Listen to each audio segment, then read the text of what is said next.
So the episode opens with a mad Gwen, Jack and Jennifer minding their own business, talking about Abigail and how strong she was. Miss Gwen can't help herself, can't control herself, can't compose herself to save her life. Decides to come in there and say, "Why y'all BSing for? What's up with all the BS? Cut it out. Abigail ain't been nothing. Abigail didn't do that. Abigail didn't do this. And Abigail didn't say that. Why y'all lying on her for?" So Gwen, we just gonna break up people's private conversation because you got a hard on for Abigail and basically taking Abigail down. Um, like I said, Gwen, and I'm gonna say again, you can't help yourself. You can't control yourself. You don't know when to compose yourself, hold it, shove it, or throw it away. So we already know this little plan against whatever you got planned for Abigail. We already know it's gonna fail because you out of control. Like really? Why don't you just put on a neon sign? Why don't you? Say what's all this time and energy and just go ahead and say, "I'm coming out to Abigail. Anything coming good for her, I'm going to be there like the devil in the night and come steal it from her." Why don't you just go ahead and announce that you coming out to Abigail? Because I don't think you did enough good, good enough right there what you just did. Please go ahead and tell on yourself. Now, trash. You doing too much and way too early. You don't even much know if you're going to get a conviction. Yes, Eli got that recording, which any judge can or any lawyer can dispute that and call in when this done, how was this done, and did I know about this? Like, trash, why you think you got to win because of that recording, because of Eli decided to do that for him and Lonnie won't go up the river?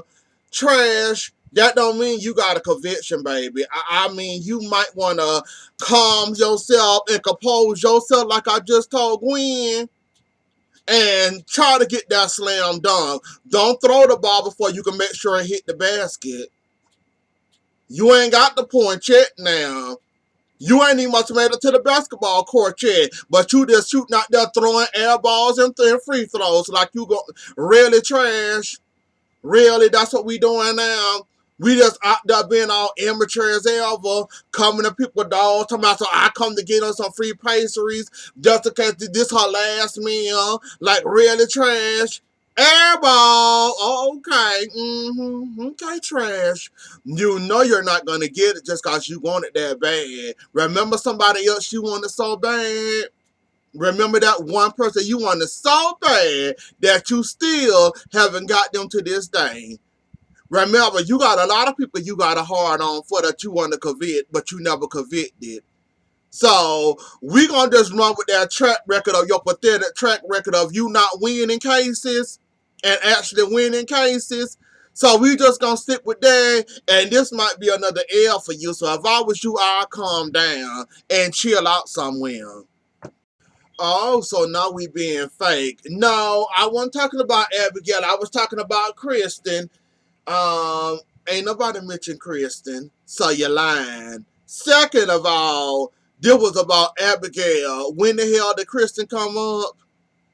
You got to learn to work on your lies more better than you doing now, Gwen, because the line gets you nowhere. I done told you, you the craziest, unsmart, wanna be a genius, trying to go after somebody, but don't know how to or don't know how to control yourself, your patience, or your anger, but you coming after somebody. Really? Okay. Like I said, you're not gonna get very far.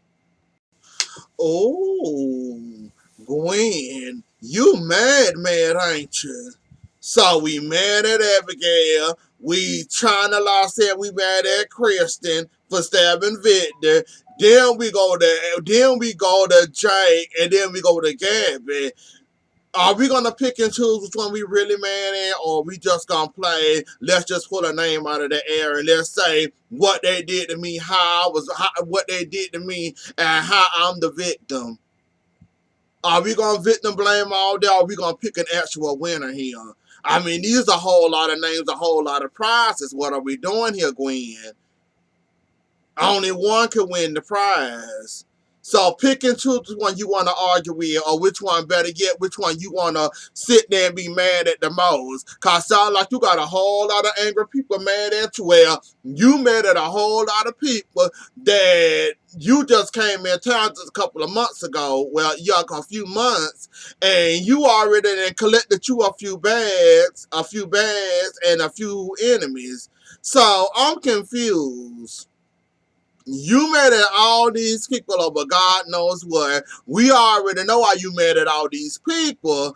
But the funny thing about it is, you don't know how to control it. Have you ever heard of a punching bag win? Maybe you need to go punch a punching bag or something.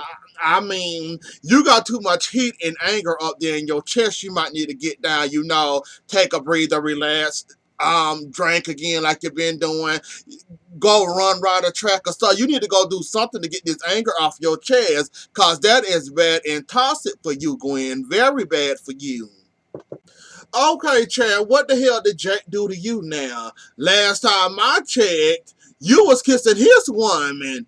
So if anybody should be mad at somebody, Jake should be mad at you. Or are you mad or not because he took those business deals away from you, thanks via Gabby, and you still upset in your feelings about that you're never going to be the businessman like everybody else can be, and you always got to have somebody there watching you, being your lapdog and all. Chad, you have no room and no anger for Jake.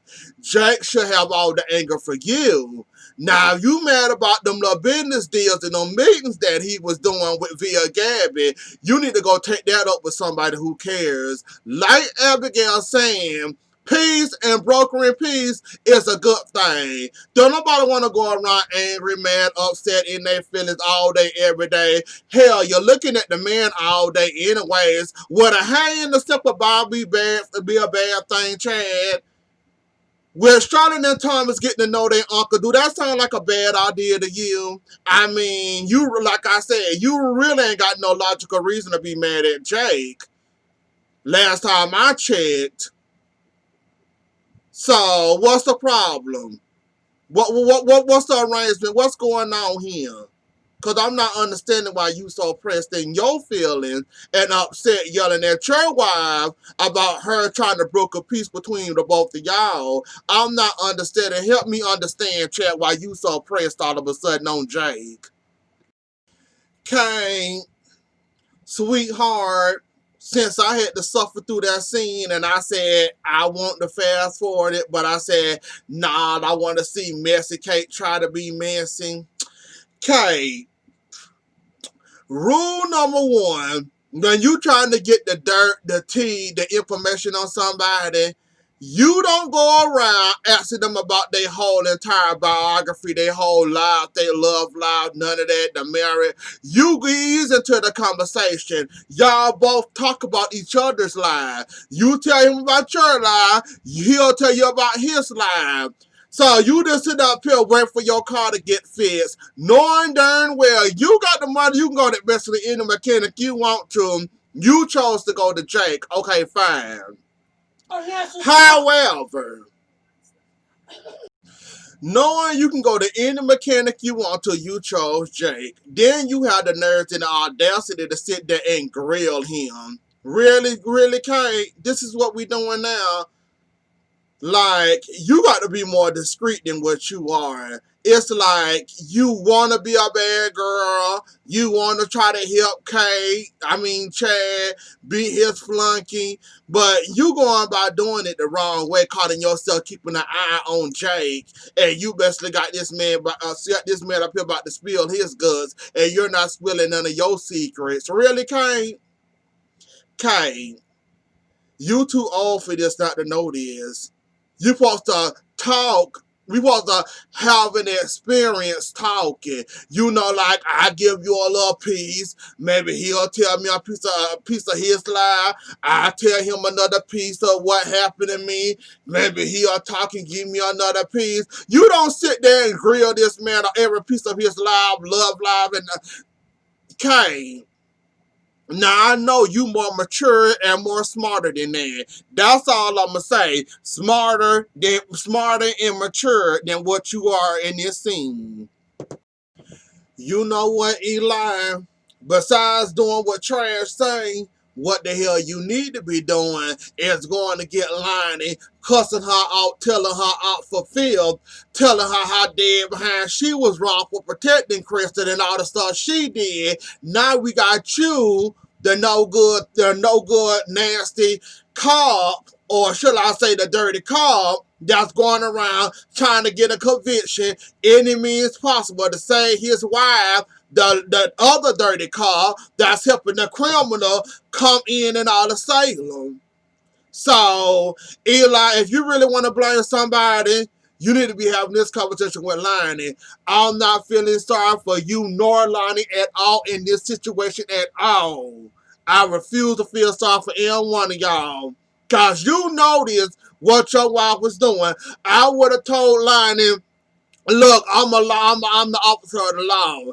I got to do what I got to do. Don't nobody give a darn about you getting mad. Now look at us.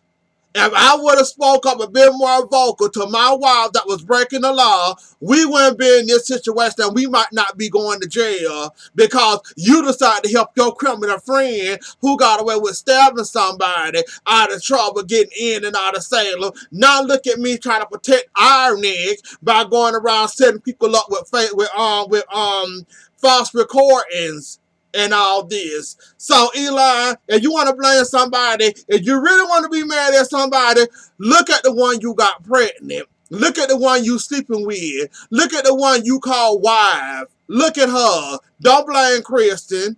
Because Kristen really ain't asking none of them. Lonnie volunteered her soul to Kristen. Don't be that the Lord. It ain't Kristen's fault that she decided she wanted to take care of it or she wanted to take advantage of that. That is not none of Kristen's fault. Blame your wife for being an idiot and protecting Kristen. Now y'all in trouble. Now you got to try to stop the trouble for landing on y'all. Now look at you. So Eli, yeah, you want to be called the dirty cop just to protect yourself and your wife's life? You know what? By all means, you have fun with that. But I still say you need to be blaming your no good wife for what she did because she put y'all in this mess. Oh, so Lonnie gonna tell Trash, look, we know you mad about your daughter. I don't blame you. If you want to blame somebody, blame Kristen. You know, I'm with you on that. However, you don't know the circumstances. You don't know the details. You just running off, my daughter dead and she the one that did it. So this is where the appeal to Trash motherhood, and this is where Lonnie kicks in and say, look, she lost a child. I thought she lost a child. Well, she thought she lost a child. I actually lost a child. When you lose a child, I see what she going at with this now. I guess Lonnie trying to save her friend while also trying to save her behind. Go ahead, I guess, Lonnie. So basically, Chad, you think you better than Jake. You bring up the fact that you got experience. But last time I checked, um, not every Demera got experience. Like you said, you ain't do no college. He didn't do no college. Oh, so you think you want up to him because you got more experience. Well, Chad, the toot your horn for you, sir. How many times the CEO have you failed? I just want to know that answer. I just want to know that answer right there.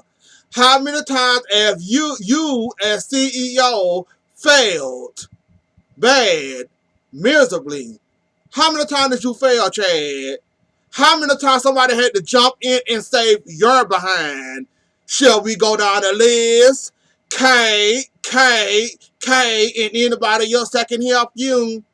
So while you might got more experience than Jake, however, that don't make you the best candidate. So while you trying to make that argument that you got experience, I call all your CEOs, most of them positions flops. You might have did good a little couple of times, but mostly all of them, they are flops in my opinion. So while you tooting your horn, you might want to put the horn down because you ain't winning. You losing this argument you having. I hope you realize that because not all of your CEO position was successful. Some of them you had to hand them over to the next person that gets you out of danger. How many times that didn't happen, Chad? So while we sit up here talking about what experience, you might need to go back through the how many times you done been CEO and how many times you had to have help to get your behind out of danger. So if I was you, I compose myself and cut it out, Chad, cause you ain't got no room, buddy. So there's a no, there's a maybe, there's they could work together, they could not work together, they both got tempers. Chad think he running somebody or something. Um, Jake is a hothead just like Steph and want to be involved in the mirror, but don't really know what he doing. Like Kate, have fun. That's about all I can tell you. Kate, have fun. You want to be in the middle of this mess? Have fun. Look like Lonnie got a hole of trash and found the nerve, and she's sitting up here crying. With that demon, do I think it's gonna work? No. Mm-mm. That's a hard shell to crack. Lonnie might have, penetrated and made some little, some cracks in the eggs. But I don't. That egg ain't gonna crack no time soon. I don't see that egg fully cracking. It's gonna have cracks, but that's about it. Cracks.